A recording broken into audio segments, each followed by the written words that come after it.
വളരെ ഗൗരവതരമായിട്ടുള്ളൊരു വിഷയമാണ് നമ്മളിന്ന് സംസാരിക്കുന്നത്.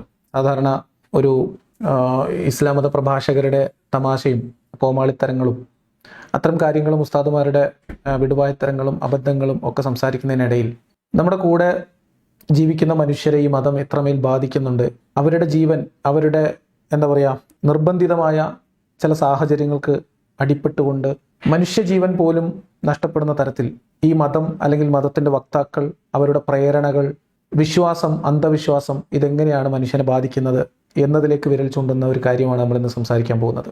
ഇത് സംസാരിക്കുമ്പോൾ നമുക്കറിയാം, ഇന്ന് നമ്മൾ സംസാരിക്കാൻ പോകുന്ന വിഷയം തിരുവനന്തപുരത്ത് ശരിയായ ചികിത്സയും ശുശ്രൂഷയും നിഷേധിക്കപ്പെട്ടതിൻ്റെ പേരിൽ കൊല ചെയ്യപ്പെട്ട ഒരമ്മയുടെയും കുഞ്ഞിൻ്റെയും വിവരം വാർത്ത സാമൂഹ്യ മാധ്യമങ്ങളിലും പ്രധാനപ്പെട്ട എല്ലാ വാർത്താ മാധ്യമങ്ങളും റിപ്പോർട്ട് ചെയ്തിട്ടുണ്ട്. അതിൻ്റെ ഒരു സാമൂഹ്യ പശ്ചാത്തലം അന്ധവിശ്വാസവുമായി ബന്ധപ്പെട്ടതും അതല്ലാത്തതുമായിട്ടുള്ള കുറേ സാഹചര്യങ്ങൾ, സാമൂഹ്യ സാഹചര്യങ്ങളുണ്ട്.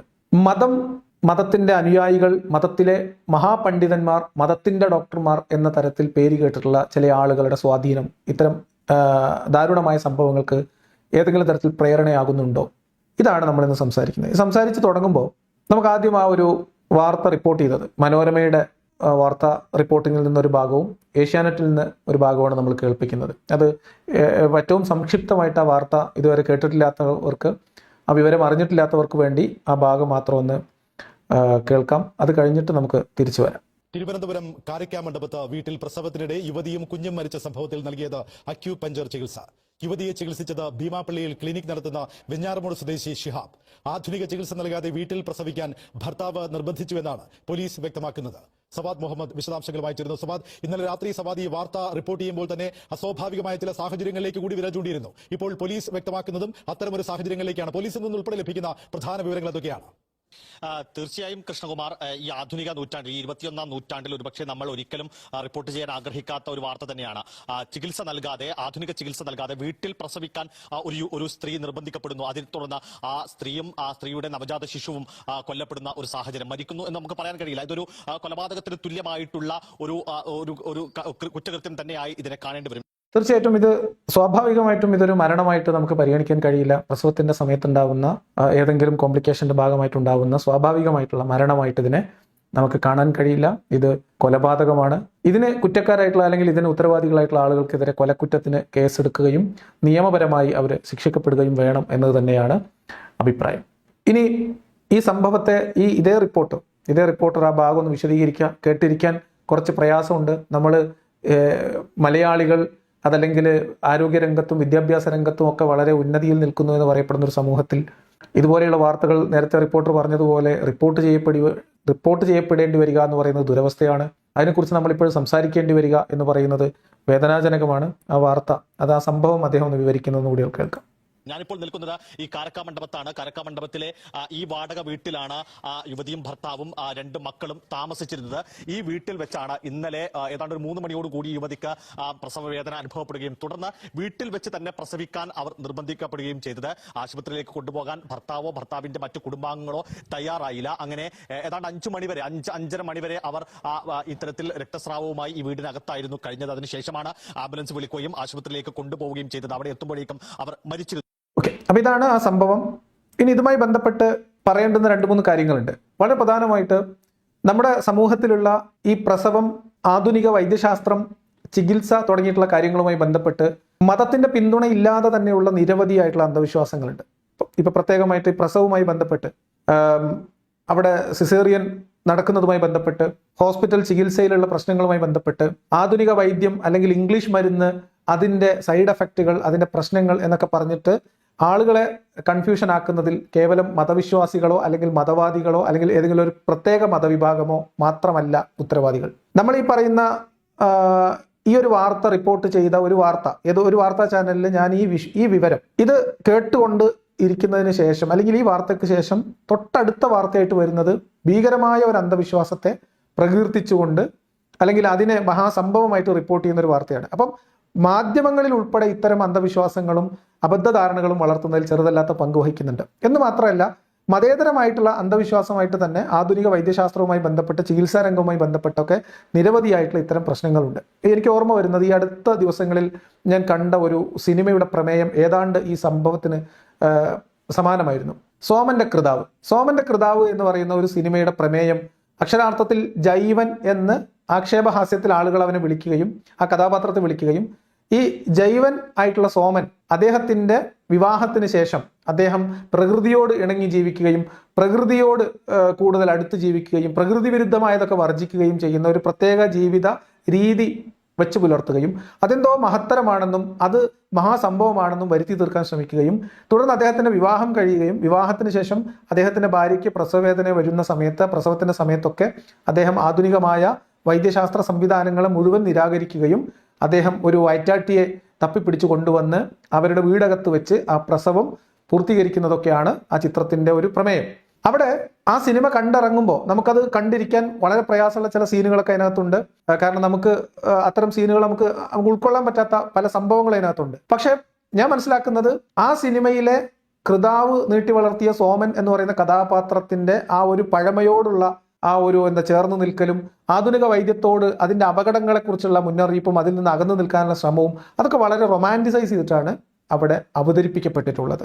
അങ്ങനെ അദ്ദേഹത്തിന്റെ ആ വാദം അവിടെ വിജയിക്കുന്നതായിട്ടാണ് ആ സിനിമയിൽ കഥ മുന്നോട്ട് പോകുന്നത്. അപ്പോൾ ഞാൻ പറഞ്ഞു വന്നത് കേവലം മതവിശ്വാസത്തിന്റെ ഭാഗമായോ ഏതെങ്കിലും ഒരു പ്രത്യേക മതവിഭാഗത്തിൽ മാത്രമായോ ഇത്തരം അന്ധവിശ്വാസങ്ങൾ നിലനിൽക്കുന്നുണ്ട്, ഇത്തരം മനുഷ്യന്റെ ജീവൻ എടുക്കുന്ന വിശ്വാസങ്ങളും അന്ധവിശ്വാസങ്ങളും അജ്ഞതയും നിലനിൽക്കുന്നു എന്ന് പറയുന്നതിൽ അർത്ഥമില്ല.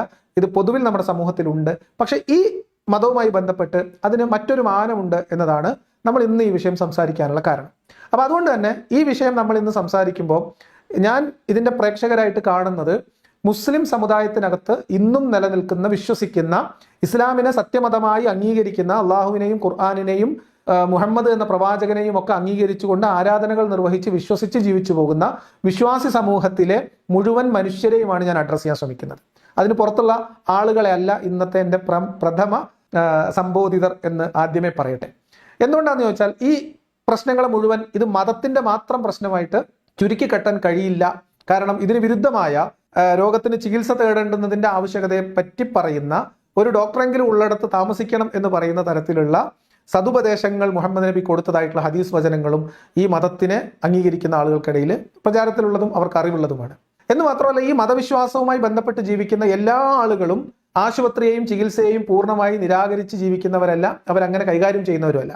എന്നാൽ അതേ സമയത്ത് ഇത്തരം കടുത്ത മാനവിക വിരുദ്ധതയും അന്ധവിശ്വാസവും പ്രചരിപ്പിക്കുന്നവരും അത് മുറുകെ പിടിക്കുന്നത് എന്തോ മഹത്തരമായിട്ടുള്ള കാര്യമാണ് എന്ന് വിശ്വസിക്കുകയും അവർക്ക് സ്വീകാര്യത കിട്ടുന്നതുമായിട്ടുള്ള ഒരു സാമൂഹ്യ അന്തരീക്ഷം മുസ്ലിം വിഭാഗത്തിനിടയിൽ പ്രത്യേകമായി നിലനിൽക്കുന്നുണ്ട്.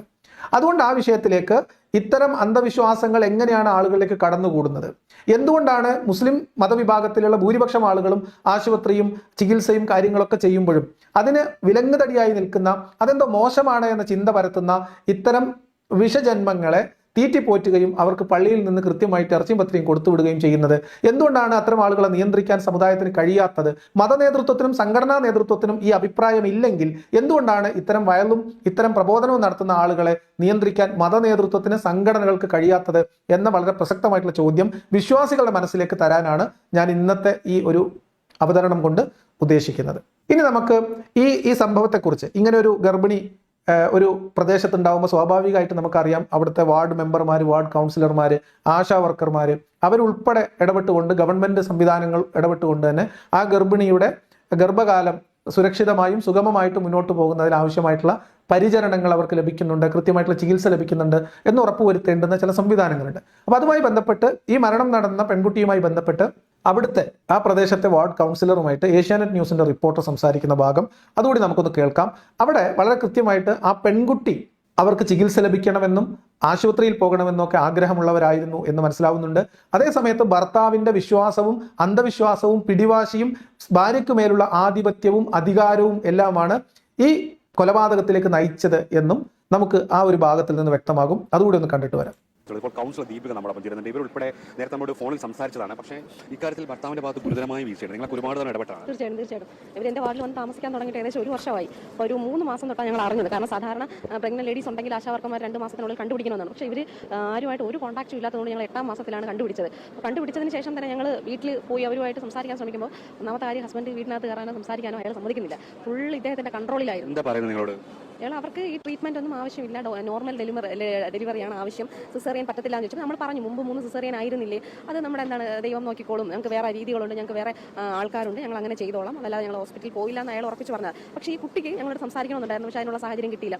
ഫോൺ ചെയ്താൽ കിട്ടുന്നില്ല, കാരണം ഫോണെല്ലാം ഇയാളുടെ കയ്യിലായിരിക്കുന്നത്, വേറെ കോൺടാക്ട് ചെയ്യാനൊക്കെ ഒരു വഴിയില്ല. അപ്പോൾ ഞങ്ങൾ ഇയാൾ ഇല്ലാത്ത സമയത്ത് ഞങ്ങൾ പോയി സംസാരിക്കുന്ന സമയത്ത് ഇവർക്ക് ഹോസ്പിറ്റലിൽ പോകണം, ട്രീറ്റ്മെന്റ് ചെയ്യണമെന്ന് അവർക്ക് തീർച്ചയായിട്ടും ആഗ്രഹമുണ്ട്. കാരണം അപ്പോൾ ഈ ഭർത്താവിന്റെ പൂർണ്ണമായിട്ടുള്ള നിയന്ത്രണത്തിലുള്ള ഒരു സ്ത്രീയുടെ നിസ്സഹായ അവസ്ഥ, ഭർത്താവിനെ ധിക്കരിക്കാൻ കഴിയാത്ത, തന്റെ പ്രസവത്തിൽ താൻ ഏതു തരം ചികിത്സ സ്വീകരിക്കണം എന്ന് തിരഞ്ഞെടുക്കാൻ കഴിയാത്ത, തനിക്ക് ആവശ്യമായിട്ടുള്ള ചികിത്സയ്ക്ക് മറ്റാരെങ്കിലും സഹായത്തിന് സമീപിക്കാൻ കഴിയാത്ത ഒരു ദുരവസ്ഥയിൽ, ഒരു അടിമത്തത്തിൽ പിടഞ്ഞു മരിച്ച ഒരു പെൺകുട്ടിയുടെ കഥയാണ് അല്ലെങ്കിൽ അനുഭവമാണ് നമ്മുടെ മുമ്പിലുള്ളത്. ഇതിൽ മതത്തിന് കൃത്യമായിട്ടുള്ള ചില പങ്കുണ്ട്. ഈ സാഹചര്യങ്ങൾ വിശദീകരിക്കുമ്പോൾ ഇതിൽ മതത്തിന്റെ പങ്ക് പലയിടത്തായി പല കാരണങ്ങൾ കൊണ്ട് മുഴച്ചു നിൽക്കുന്നത് നമുക്ക് കാണാൻ കഴിയും. ഇനി ഇതേ സമയം ഈ ഗർഭിണിയായിരുന്ന സ്ത്രീക്ക് അവർക്ക് ആശുപത്രിയിൽ പോകണമെന്നും അവർക്ക് ചികിത്സ ലഭിക്കണമെന്നും അവർ ആഗ്രഹിച്ചിരുന്നു. അവർക്ക് അങ്ങനെ ഒരു ആഗ്രഹം ഉണ്ടായിരുന്നു. പക്ഷേ ഭർത്താവിനെ ഭയപ്പെട്ടും ഭർത്താവിനാൽ ഉപേക്ഷിക്കപ്പെടുമെന്ന ഭയം കാരണവും ഭർത്താവിനെ അനുസരിക്കേണ്ടുന്ന സാഹചര്യം കൊണ്ടും അവർ മരണത്തിന് കീഴടങ്ങുകയാണ് ഉണ്ടായത്. അപ്പോൾ ഞങ്ങൾ ഇയാൾ ഇല്ലാത്ത സമയത്ത് ഞങ്ങൾ പോയി സംസാരിക്കുന്ന സമയത്ത് ഇവർക്ക് ഹോസ്പിറ്റലിൽ പോകണം, ട്രീറ്റ്മെന്റ് ചെയ്യണമെന്ന് അവർക്ക് തീർച്ചയായിട്ടും ആഗ്രഹമുണ്ട്. കാരണം ഞാൻ എടുത്ത് ചോദിക്കും ബാക്ക് പെയിൻ ഉണ്ടോ എന്നൊക്കെ ചോദിക്കുമ്പം അവർക്ക് ഉണ്ടെന്നാണ് പറയുന്നത്. പക്ഷേ പുള്ളി വരുമ്പോഴത്തേക്ക് ഇവർ അത് പറയില്ല. ഭയങ്കര പേടിയാണ്, അയാൾ പേടിയാണ്. കാരണം ഇയാൾ ഉപേക്ഷിച്ച് കളയുമോ എന്നുള്ളൊരു ടെൻഷനുണ്ട്. പാലക്കാട് നിന്ന് വിവാഹം കഴിച്ച് ഇവിടെ കൊണ്ടുവന്ന് ഇനി ഞങ്ങൾ കയറി ഈ സംസാരം നടക്കുമ്പോഴത്തേക്കും ഇയാൾ ഉപേക്ഷിച്ചിട്ട് ഇയാൾ അങ്ങ് പോകും. ഇയാളെ സ്ഥലം മണക്കാടാണ്, നൈസാം എന്നാണ് പേര്. ഞാൻ സംസാരിച്ചതെന്ന് മനസ്സിലാക്കിയ അത്യാവശ്യം വിദ്യാഭ്യാസമുള്ള മനുഷ്യനാണ്, ലോകവിവരമുള്ള മനുഷ്യനാണ്. പക്ഷേ ഈ ഒരു കാര്യം മാത്രം അക്സെപ്റ്റ് ചെയ്യുന്നില്ല അദ്ദേഹം. ഹോസ്പിറ്റൽ സംവിധാനം വേണ്ട എന്നാണ് അയാൾ പറയുന്നത്. ഇത് ഞാൻ കേൾപ്പിച്ചത് ഇവർ പറയുന്നത്, ഈ കൗൺസിലർ പറയുന്നത് ശരിയാണെങ്കിൽ ഈ ഭർത്താവുമായിട്ട് അവർ സംസാരിക്കുന്നുണ്ട്. ആൾക്ക് അത്യാവശ്യം വിവരവും വിദ്യാഭ്യാസവും ഒക്കെ, വിവരം എന്ന് പറഞ്ഞാൽ അബദ്ധം, നിങ്ങൾ ക്ഷമിക്കാം, അത്യാവശ്യം വിദ്യാഭ്യാസമുണ്ട്, ലോക പരിചയമൊക്കെ ഉണ്ട്. പക്ഷേ ഈ കാര്യത്തിൽ ഒരു പ്രത്യേകമായ വാശി അദ്ദേഹം പിടിക്കുന്നു. ആശുപത്രി വേണ്ട. ഇത് നമ്മൾ സ്വാഭാവികമായിട്ട് നമുക്ക് പല ആളുകളിലും കണ്ടുപരിചയമുള്ള ഒരു പ്രശ്നമാണ്. അവർക്ക് വിദ്യാഭ്യാസം ഉണ്ടാവും, അവർക്ക് പക്ഷേ ഇത്തരം അന്ധവിശ്വാസങ്ങൾ ഉണ്ടാവും. അവർക്ക് വിശ്വാസത്തിൽ ഊന്നി നിന്നുകൊണ്ട് തൻ്റെ വിശ്വാസം ഏറ്റവും മികച്ചതാണെന്നും തൻ്റെ വിശ്വാസമാണ് ഞാൻ എല്ലാത്തിനും മുകളിൽ സ്ഥാപിച്ചിട്ടുള്ളത് എന്നും സ്വന്തം ബോധ്യപ്പെടുത്താനും അതിനുവേണ്ടി മറ്റുള്ളവരെ ഇതുപോലെ ബലിയാടാക്കാനും മടിയില്ലാത്ത ജന്മങ്ങൾ ഒരുപാട് പേരുണ്ടാവും. എൻ്റെ അനുഭവത്തിൽ സ്വയം മരണം വരിച്ചവരും മരണത്തിന് തുല്യമായ നരകയാതനകളിലൂടെ സ്വന്തം പത്നിയെ കൊണ്ടുപോയ, ഇതേ പ്രസവവുമായി ബന്ധപ്പെട്ട് കൊണ്ടുപോയവരും ഒക്കെ എനിക്ക് അറിവിലുണ്ട്. എൻ്റെ വേദനിക്കുന്ന ഓർമ്മകളിൽ അത്തരം അനുഭവങ്ങളുണ്ട്.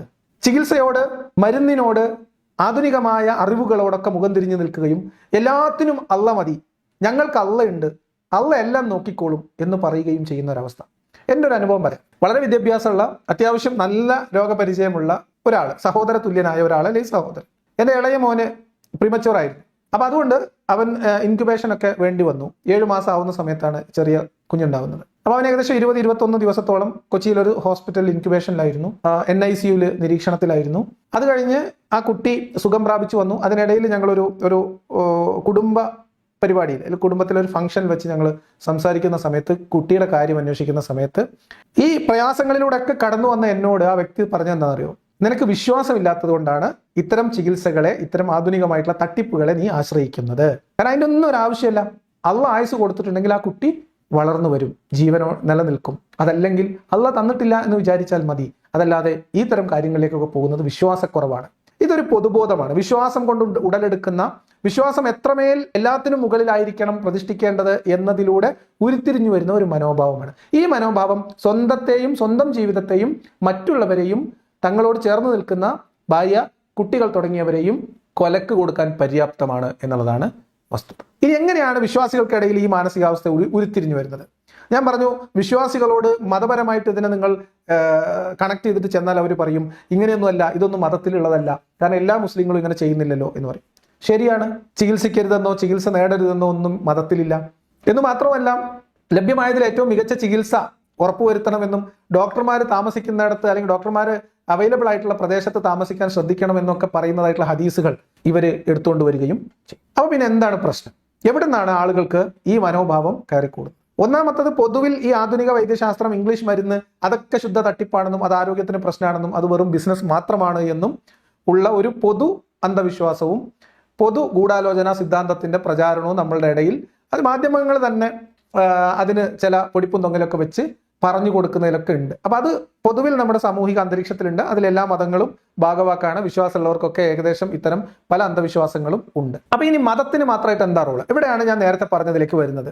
ഈ മതത്തിന്റെ വക്താക്കൾ അല്ലെങ്കിൽ ഈ മതത്തിന്റെ പ്രചാരകർ, പ്രഭാഷകർ വിശ്വാസികളുടെ വിശ്വാസത്തെ, തൗഹീദിനെ, ഈമാനിനെ ഊട്ടിയുറപ്പിക്കാൻ വേണ്ടി നടത്തുന്ന വയലു പരമ്പരകളിലൂടെ ഇത്തരം അന്ധവിശ്വാസങ്ങളും ഇത്തരം അബദ്ധങ്ങളിൽ ചെന്ന് ചാടാനുള്ള പ്രവണതയും വിശ്വാസികളിൽ വളർത്തിക്കൊണ്ടിരിക്കുന്നു എന്നതിലേക്കുള്ള ഏതാനും ചില പ്രഭാഷകരുടെ പ്രഭാഷണ ശകലങ്ങളിലൂടെ അതിനുള്ള തെളിവാണ് നമ്മളിനി പറയാൻ പോകുന്നത്. അത് കേവലമായിട്ടുള്ള എല്ലാത്തിനും മുകളിൽ ദൈവമുണ്ട് എന്ന് പ്രതിഷ്ഠിച്ച് ആ ദൈവത്തിൽ ബലമേൽപ്പിച്ച് ആ ദൈവത്തെ മാത്രം ആരാധിച്ച് പ്രാർത്ഥിച്ച് അതിൽ പരിഹാരം കണ്ടെത്താനുള്ള ശ്രമം മുതൽ വൈദ്യശാസ്ത്രത്തിന്റെ സകല സാധ്യതകളെയും തട്ടിപ്പായി ചിത്രീകരിച്ച് ആശുപത്രിയിൽ പോകേണ്ടുന്നതിനെയും ഗർഭകാല പരിചരണത്തെയും ഒക്കെ നിരാകരിക്കുന്ന തരത്തിലുള്ള അങ്ങേയറ്റം മനുഷ്യത്വഹീനമായ നിയമവിരുദ്ധമായ ക്രിമിനൽ പ്രവർത്തനമായി തന്നെ പ്രസംഗം മുന്നോട്ട് പോകുന്നതൊക്കെയാണ് ഞാൻ നിങ്ങളെ കാണിക്കുന്നത്. അപ്പൊ നമുക്കത് ക്രമാനുഗതമായിട്ട് ഇങ്ങനെ പറഞ്ഞു കേട്ട് പോവാം. തുടങ്ങാം. ഒരു കുട്ടി ജനിക്കുന്ന സമയത്ത് ആദ്യം കേൾക്കേണ്ടത് സിസ്റ്റർമാരുടെ കമന്റ് അല്ല, ഡോക്ടേഴ്സിന്റെ കൊട്ടേഷൻ അല്ല. ആദ്യമായി കേൾക്കേണ്ടത് അള്ളാഹു എന്ന പരിശുദ്ധമായ വാചകമാണ്. അള്ളാഹു എന്ന പരിശുദ്ധമായ വാക്ക്, അള്ളാഹു അക്ബർ എന്ന പരിശുദ്ധമായ വാചകം, ഈ വാചകമാണ് ആദ്യമായി പൊന്നുമോന്റെ കൽബിലേക്ക്, അവന്റെ മെമ്മറിയിലേക്ക് കടന്നു വരേണ്ടത്. അപ്പം ഇതിലിപ്പോ എന്താ പ്രശ്നം നിങ്ങൾ തോന്നും? ആദ്യമായിട്ട് ഒരു കുട്ടി ജനിക്കുമ്പോൾ ആ കുട്ടിയുടെ കാതിൽ കേൾക്കേണ്ട ആദ്യത്തെ വാചകം അള്ളാഹു അക്ബർ ആണ്. വിശ്വാസപരമായിട്ട് അതിൽ എന്താ പ്രശ്നം എന്ന് നിങ്ങൾക്ക് ഒരു പക്ഷേ തോന്നിയേക്കാം. ബാക്കി കേൾക്കാം. ആധുനിക പ്രസവ രീതികളുടെ നടുവിൽ നിന്നുകൊണ്ട് നമ്മുടെ ഉമ്മമാര് പ്രസവിക്കുമ്പോൾ നമ്മുടെ മക്കൾക്ക് അല്ലാഹ് എന്ന് കേട്ട് ജനിക്കാനുള്ള നിയോഗമില്ലാതെ വന്നിരിക്കുകയാണ്. കാരണം നമ്മളെ ഗർഭിണിയാണെന്ന് അറിയുന്നത് മുതൽ മൾട്ടി സ്പെഷ്യാലിറ്റി മെഗാ സൗകര്യങ്ങളുള്ള വലിയ ഹോസ്പിറ്റലിലേക്ക് പോകാൻ മത്സരിക്കുന്നവരാണ്. ഹോസ്പിറ്റൽ വലുതാകും തോറും സംസ്കാരം കുറഞ്ഞുകൊണ്ടാണ് വരിക. ജനിച്ച കുട്ടിയെ മണിക്കൂറുകൾ കഴിഞ്ഞ് കയ്യിലേക്ക് കിട്ടിയിട്ട് കാര്യമില്ല. മനസ്സിലായോ? അപ്പൊ കേവലമായിട്ട് വിശ്വാസപരമായ ഒരു കാര്യം, ഒരു കുട്ടി ജനിച്ചാൽ ആ കുട്ടിയുടെ കാതിൽ ആദ്യമായിട്ട് കേൾക്കേണ്ടുന്ന വചനം അള്ളാഹു അക്ബർ ആണ് എന്ന് കേൾക്കുമ്പോൾ അത്ര നിരുപദ്രവകരം എന്ന് തോന്നുന്ന ഒരു വിശ്വാസത്തെ മുൻനിർത്തി ആധുനിക വൈദ്യശാസ്ത്രത്തെയും ആശുപത്രി സംവിധാനങ്ങളെയും സമീപിക്കുന്ന ആളുകൾ എന്തോ കുറഞ്ഞവരാണെന്നൊരു അപകർഷതാബോധം അവരിൽ ഉയർത്തി അത്തരം ആശുപത്രികൾ, സൗകര്യങ്ങളൊക്കെ കൂടി വരുമ്പോൾ അവിടെ അനിസ്ലാമിക പ്രവണത, അത് സംസ്കാരശൂന്യമായിട്ടുള്ള അന്തരീക്ഷം അതും വർദ്ധിച്ചു വരും എന്ന് പറഞ്ഞ് അത്തരം ആശുപത്രികളും സൗകര്യങ്ങളും പ്രയോജനപ്പെടുത്തുന്നവരെന്തോ ഒരു മോശക്കാരാണ് എന്ന ഒരു ചിന്ത, ഒരു അപകർഷതാബോധം. അപ്പൊ അതിലേതെങ്കിലും ഒരാൾക്ക് വിശ്വാസത്തിന്റെ അസ്ക്യത ഒന്ന് കയറി നിന്നാൽ അവർ ആ സംവിധാനങ്ങൾ മുഴുവൻ വേണ്ടെന്ന് വെക്കാൻ താല്പര്യപ്പെടും. കുറച്ചുകൂടി കേൾക്കാം. ഇന്നത്തെ കാലത്ത് മിക്ക കേസുകളും ഹോസ്പിറ്റലിലേക്ക് പോവാം. സഹോദരിമാരെ സംബന്ധിച്ചിടത്തോളം അവർക്ക് നോർമൽ പ്രസവം കിട്ടിയില്ലെങ്കിലും പ്രശ്നമില്ല എന്നിടത്തേക്ക് എത്തിയിരിക്കുകയാണ്. കൂടുതൽ ആളുകളും അങ്ങനെ റിക്വസ്റ്റ് ചെയ്യുന്നു, ഞങ്ങൾക്ക് നോർമൽ വേണ്ട, ഞങ്ങൾക്ക് സിസേറിയൻ മതി. എന്നാ നൊന്ത് പറ്റൂ എന്ന വേദനയില്ലല്ലോ. ഇതുപോലെയാണ് വരുന്നതെങ്കിൽ മാനവികതയുടെ മനതലങ്ങളിൽ മാറ്റത്തിന്റെ മണിമന്ത്രം ഒഴിഞ്ഞ മദീനയുടെ രാജാവ് പുണ്യനബി സ്വല്ലല്ലാഹു അലൈഹി വസല്ലം തങ്ങളെ പഠിപ്പിച്ചു തന്ന മനോഹരമായ നിർദ്ദേശങ്ങളെ പാലിക്കപ്പെടാതെ പോവുകയാണ്. അപ്പൊ ആശുപത്രിയിലേക്ക് പോകുന്നത്, സിസേറിയൻ ആഗ്രഹിക്കുന്നത് ആ അർത്ഥത്തിലുള്ള കാര്യങ്ങളിലേക്കാണ് പോകുന്നതെങ്കിൽ അതുകൊണ്ട് ജനിച്ച ഉടനെ അള്ളാഹു അക്ബർ എന്ന് പറയാനുള്ള മതപരമായ ഒരു ഉത്തരവാദിത്തം നിർവഹിക്കാനുള്ള സാഹചര്യം നഷ്ടപ്പെടും. അങ്ങനെ സംഭവിച്ചു കഴിഞ്ഞാൽ മുഹമ്മദ് നബി പഠിപ്പിച്ചു തന്ന ഈ ഒരു അധ്യാപനത്തിന് വിലയില്ലാതായി പോകും, അതിനോട് നമ്മൾ എതിരായി പോകും എന്ന ഒരു തോണ്ടൽ മാത്രമാണ് ഇദ്ദേഹത്തിന്റെ പ്രസംഗത്തിലുള്ളത്. ഇദ്ദേഹത്തിന്റെ പ്രസംഗത്തിൽ വളരെ വികൃതമായ വേറെയും കുറെ ഭാഗങ്ങളുണ്ട്. ഇതേ പ്രസംഗത്തിന്റെ ഭാഗമായിട്ട് ഇവര് ട്രെയിനിങ് എടുത്തിട്ട് പോകണം, നിലവിളിക്കുമ്പോൾ അള്ളാഹ് എന്ന് പറഞ്ഞ് കരയണം. അങ്ങനെ വരുമ്പോൾ പ്രസവവേദനയിൽ നിലവിളിക്കുന്ന സമയത്ത് അള്ളാഹ് എന്ന് വിളിച്ച് കരയാൻ പഠിച്ചാൽ ആ കരച്ചിലായിട്ടെങ്കിലും ഈ സ്ത്രീയുടെ ശബ്ദം അള്ളാഹ് എന്ന വാക്ക് കുട്ടിയുടെ കാതിലെത്തും എന്ന നികൃഷ്ടമായ നീചമായ മനോഭാവത്തിൽ ഈ മനുഷ്യൻ ആ പ്രസംഗത്തിൽ വയലു പറയുന്നുണ്ട്. അത് കേൾപ്പിക്കുന്നത് നമ്മളുടെ ഈ ഒരു ചാനലിന്റെ രീതിക്ക് ഉചിതമല്ല എന്നതുകൊണ്ട് കേൾപ്പിക്കാത്തതാണ്. പിന്നെ സമയവും ഒരു പ്രശ്നമാണ്. അപ്പൊ ഇതാണ് ഒരു വിദ്വാന്റെ ന്യായം. ഇനി വേറൊരു വിദ്വാൻ നൗഷാദ് ബാക്കവി എന്ന പേരിൽ അറിയപ്പെടുന്ന കേരളത്തിലെ ഇസ്ലാം മത വിശ്വാസികളായിട്ടുള്ള സ്ത്രീകളുടെ ഏറ്റവും ഇഷ്ടപ്രാസംഗികരിൽ ഒരാളായിട്ടുള്ള നൗഷാദ് ബാക്കവി എന്തുകൊണ്ടാണ് അതിവൈകാരികമായി കരഞ്ഞും കണ്ണീരൊലിപ്പിച്ചും പാട്ടുപാടിയും ആളുകളുടെ, സ്ത്രീകളുടെ, ഉമ്മമാരുടെ കരള് അലിയിക്കുന്ന തരത്തിൽ പ്രസംഗിക്കുന്ന ഒരു മനുഷ്യൻ. ആ മനുഷ്യൻ പറയുന്ന വിവരക്കേട് നമുക്ക് അടുത്ത് കേൾക്കാം. പഴയകാല രീതികളിൽ നമ്മൾ മാറി, അള്ളാഹുവിനെ കുറിച്ചുള്ള വിചാരങ്ങളിൽ നിന്ന് മാറി. ഗർഭാവസ്ഥയിലുള്ള സഹോദരിമാര് അവർക്ക് ദീനിയായ ചിട്ടകളും മര്യാദകളും ഒക്കെ പോയി. അവരെ സംബന്ധിച്ചിടത്തോളം മെഡിസിനും ഗൈനക്കോളജിസ്റ്റും മാത്രമേ ഇതിന് പരിഹാരമുള്ളൂ എന്നിടത്തേക്ക് ആത്മീയമായ രീതിയിൽ നിന്ന് മാറിയതാണ് വലിയ പ്രശ്നം. നിങ്ങൾ ആലോചിച്ചു നോക്കൂ, ആരുടെയും പെർമിഷൻ ഇല്ലാതെ കടന്നു വന്ന അഥവാ ഭൗതികമായ ഒരു സംവിധാനങ്ങളുടെയും സമ്മതമില്ലാതെയാണ് 4ാമത്തെ മാസമാകുമ്പോൾ ഉമ്മാന്റെ ഗർഭാശയത്തിലേക്ക് ആത്മാവ് കടന്നു വരുന്നത്. ഒരു ഗൈനക്കോളജിസ്റ്റിനോട് ചോദിക്കൂല, ഒരു സൈക്കാട്രിസ്റ്റിനോട് ചോദിക്കൂല, ഒരു കാർഡിയോളജിസ്റ്റിനോട് ചോദിക്കില്ല, ഒരു ENT സ്പെഷ്യലിസ്റ്റിനോടും ചോദിക്കൂല. അപ്പൊ ഇവരൊക്കെ എന്ത് പേര് വിളിക്കണം എന്ന് എനിക്കറിയില്ല. നമ്മുടെ നാടൻ ഭാഷയിൽ പറയുകയാണെങ്കിൽ ഈ മലമൊയന്തുകൾ എന്തായി പറഞ്ഞുകൊണ്ടിരിക്കുന്നത്. ആശുപത്രിയിൽ പോകുന്നതും ചികിത്സ തേടുന്നതും ഒക്കെ അള്ളാഹുവിലുള്ള വിശ്വാസത്തിന്റെ കുറവായിട്ടാണ് ഈ ചങ്ങാതിമാർ കാണുന്നത്. ഇവരുടെ കാലിൽ മുള്ളു കുത്തിയാൽ, ഇവരുടെ ഉസ്താദന്മാർക്ക് പ്രഷർ വന്നാൽ ഇവര് ഏറ്റവും വലിയ ആശുപത്രി കൊണ്ട് കാണിക്കും, എന്നിട്ട് വിദേശത്തു നിന്ന് ഉൾപ്പെടെ ഡോക്ടർമാരെ കൊണ്ടുവരും. ഇതൊക്കെ നമ്മുടെ മുമ്പിൽ അനുഭവമുള്ളതാണ്. പക്ഷെ വിശ്വാസികൾ ആശുപത്രിയിലേക്ക് പോകുന്നത് പ്രസവ സമയത്തും ഗുരുതരമായ അസുഖത്തിന്റെ സമയത്തും ഖുർആനും ഹദീസും മാത്രം ഓതി ദിക്റും ചൊല്ലി ഇവരുടെ സലാത്ത് മജ്ലിസും മുടി കുലക്കിയ വെള്ളവും പൊടിമുക്കിയ വെള്ളവും കുടിച്ച് അസുഖം മാറുമെന്നും കാത്ത് ഈ മൗലവിമാർക്ക് ചെലവും പിരിവും കൊടുക്കാൻ വിശ്വാസികളെ പ്രേരിപ്പിക്കുകയും ചെയ്യുന്ന നീചപ്രവൃത്തിയാണ് ഇത്തരം ആളുകൾ ചെയ്തുകൊണ്ടിരിക്കുന്നത്. അപ്പൊ ഇതൊക്കെ കേൾക്കുന്ന ആളുകളെ സംബന്ധിച്ച് വിശ്വാസിയായി ജീവിക്കണമെന്ന് ആഗ്രഹിക്കുന്ന അവന്റെ ഒക്കെ ഉള്ളിൽ ചികിത്സയ്ക്ക് പോകുമ്പോൾ ആശുപത്രിയിലേക്ക് വേണ്ടി പണം ചെലവഴിക്കുമ്പോൾ അവിടേക്ക് അള്ളാഹിനേക്കാളും മുകളിൽ ഡോക്ടറെ കാണുകയാണോ എന്നുള്ള ഒരു അപകർഷതാബോധം ഉണ്ടാവുകയും ആ വിശ്വാസം കൂടുതൽ മൂർച്ഛിച്ചാൽ ഇദ്ദേഹവുമായി ബന്ധപ്പെട്ട ആളുകൾക്കും ഇദ്ദേഹത്തെയും അത് സാരമായി ബാധിക്കുകയും ചെയ്യും എന്നതാണ് ഒരു കാര്യം. ഇനി നേരത്തെ പറഞ്ഞ വിദ്വാന്റെ പ്രസംഗം. സൂറത്ത് മറിയം പാരായണം ചെയ്യുമ്പോൾ അല്ലാഹു സുബ്ഹാനഹു വ തആല എത്രയോ ഗർഭവതികൾക്ക് അപാരമായ സഹായം പടച്ചോൻ ചെയ്തു കൊടുത്തിട്ടുണ്ട്. കുഞ്ഞുങ്ങൾ പുറത്തു വരുന്ന ഡേഞ്ചറാണ്, അപകടം സംഭവിക്കാമെന്ന് പറഞ്ഞ ആ കുടുംബത്തിന് പോലും മറിയം ബീവിയുടെ മനോഹരമായ ചരിത്രം പറയുന്ന സൂറത്ത് രക്ഷ കൊടുത്തിട്ടുണ്ട്. മറിയം ബീവിയുടെ കഥ പറഞ്ഞിട്ട് മറിയം സൂറത്ത് ഓതിക്കഴിഞ്ഞാൽ അള്ള പ്രസവത്തിൽ സഹായിക്കും, അള്ള മറിയം ബീവിനെ സഹായിച്ചതുപോലെ എന്ന വിശ്വാസം. എന്താ മറിയം ബീവി എന്ന് പറഞ്ഞാൽ പുരുഷ സ്പർശമേൽക്കാതെ ഗർഭിണിയാവുകയും അത് നാട്ടുകാർ അറിയലോ, പടച്ചോനെ എനിക്ക് മരിച്ചാൽ മതി എന്ന് പറഞ്ഞപ്പോൾ പടച്ചോൻ ഇടപെട്ട് അതിന് പരിഹാരം ഉണ്ടാക്കി കൊടുക്കുകയും പ്രസവം എളുപ്പമാക്കി കൊടുക്കുകയും ചെയ്ത കഥ. ആ കഥ വിവരിക്കുന്ന ഖുർആൻ സൂറത്ത്, അതിലെ ചില വചനങ്ങൾ ഓതിയാൽ സർജറി വേണ്ടി വരും എന്ന് പറഞ്ഞ കേസിൽ പോലും അള്ള പ്രസവം എളുപ്പമാക്കി കൊടുത്ത അനുഭവങ്ങൾ ഇഷ്ടംപോലെ ഉണ്ട് എന്നാണ് ഈ ചങ്ങായി പറയുന്നത്. ഇന്ന് കാലഘട്ടം ഒരുപാട് പുരോഗതിയിൽ വരുമ്പോ സൂറത്ത് മറിയം മറന്ന ഉമ്മ, ആ സൂറത്ത് മറിയം ഹൃദയ സാന്നിധ്യത്തോടുകൂടി പടച്ചവന് വേണ്ടി പാരായണം ചെയ്ത ഗർഭവതിയായിരിക്കുന്ന സൂറത്ത് മറിയമിനെ വല്ലാതെ ഇഷ്ടപ്പെട്ടു പോയ ഒരു പെണ്ണിന്റെ പ്രസവവും ഇന്ന് വരെ അല്ലാഹു ലോകത്ത് അപകടത്തിലാക്കിയിട്ടില്ല മോളെ, ഇന്ന് വരെ പടച്ചവൻ അപകടത്തിലാക്കിയിട്ടില്ല പൊന്നേ. ഇതിന്റെ അർത്ഥം എന്താ? ഇത് ഓതിയാൽ അപകടത്തിലാവൂല, ഇത് ഓതുന്നവർക്ക് ഒരു അപകടം ഉണ്ടാവില്ല. എങ്ങനെയൊക്കെയാണ് വിശ്വാസം ആളുകളിൽ ഇത്തരം അന്ധവിശ്വാസങ്ങളെ ആശ്രയിക്കാൻ, ആധുനികമായ ചികിത്സയെ നിഷേധിക്കാൻ വിശ്വാസികളെ പ്രേരിപ്പിക്കപ്പെടുന്നത് എന്നാണ് നമ്മൾ കണ്ടുകൊണ്ടിരിക്കുന്നത്. ഇത് കഴിഞ്ഞിട്ടില്ല, ഇതിപ്പോ ഒന്നും കഴിയില്ല. ഞാൻ വളരെ വീര്യം കുറഞ്ഞതിലൂടെ തുടങ്ങി ഏറ്റവും മാരകമായ കേസെടുത്ത് അറസ്റ്റ് ചെയ്ത് ജയിലിൽ അടക്കേണ്ടുന്ന ക്രിമിനൽ പ്രവർത്തനം നടത്തുന്ന വലിയ മൂല്യന്മാരിലേക്ക് നമ്മൾ എത്തും. നിങ്ങളൊന്ന് ക്ഷമയോടെ കാത്തിരിക്കും. നിങ്ങൾക്ക് വിശ്വാസം നഷ്ടപ്പെട്ടു പോയോ? എന്നെ അല്ലാഹു അങ്ങനെ സഹായിക്കുമെന്ന വിശ്വാസം നിങ്ങൾക്ക് നഷ്ടപ്പെട്ടു പോയോ? എന്റെ മക്കളെ പടച്ചവൻ അങ്ങനെ സഹായിക്കുമെന്ന വിശ്വാസം നിങ്ങൾക്ക് നഷ്ടപ്പെട്ടു പോയോ? ഇഷ്ടപ്പെട്ടു പോയോ?